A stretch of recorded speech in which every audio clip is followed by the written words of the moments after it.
When we hear the term regulation, we often think of words like control, limitations, or rules. But regulation isn't just about limiting or putting a stop to something. It can also be productive.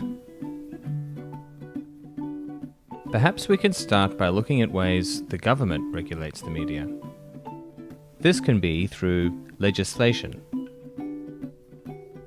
For example, governments might pass laws that regulate the ratings on TV programs and films, so that kids can't watch content that might be inappropriate. Regulation might also come about through policies that government bodies have created. For example, the ABC is regulated in a way that makes sure it has a certain amount of Australian content. It's also encouraged to commission content that reflects a broad and diverse society, as opposed to just having one voice or perspective. Or, the government might regulate by subsidising the film industry through grants and funding. In this way, the government can have a bit of influence in what kinds of films are getting made.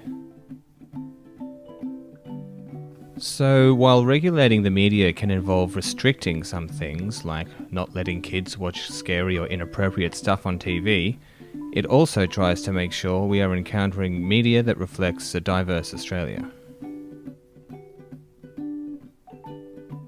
But you still might ask, why regulate the media in the first place? Governments have given lots of reasons for this in the past, and these will vary from country to country. But there are some things that governments who regulate have in common. One rationale is that the media should be considered an example of a public utility. The government regulates public utilities because it believes that if companies were left to their own devices, they would not necessarily operate in ways that would best serve the general public. So, why would the media be considered a public utility? Well, the media has been generally accepted as playing a role in cultivating and preserving national identity. The media has also been understood as playing an important role in impacting upon how the public understands and makes decisions about key issues. The most obvious example is how the media can influence how we decide to vote at an election.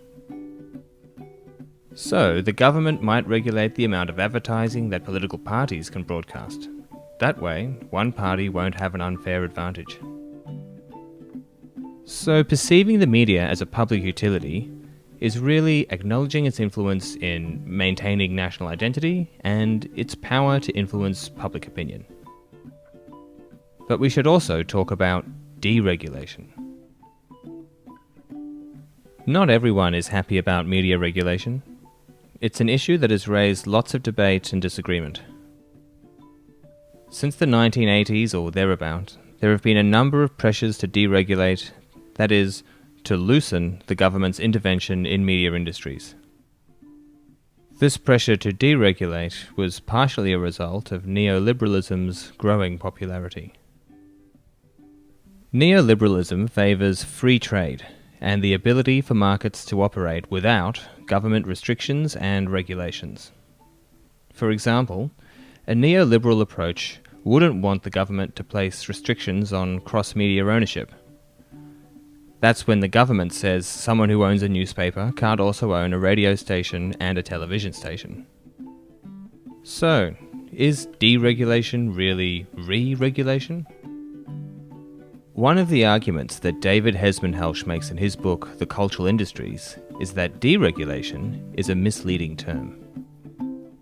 He suggests that re-regulation is a better term to describe the shifting policies around media industries.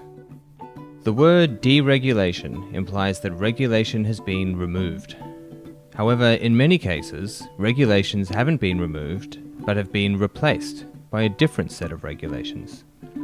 In other words, rather than regulating media in the interests of the public, governments are still regulating, but are doing so in the interests of media corporations and large businesses. These issues raise some interesting questions for the future of media industries.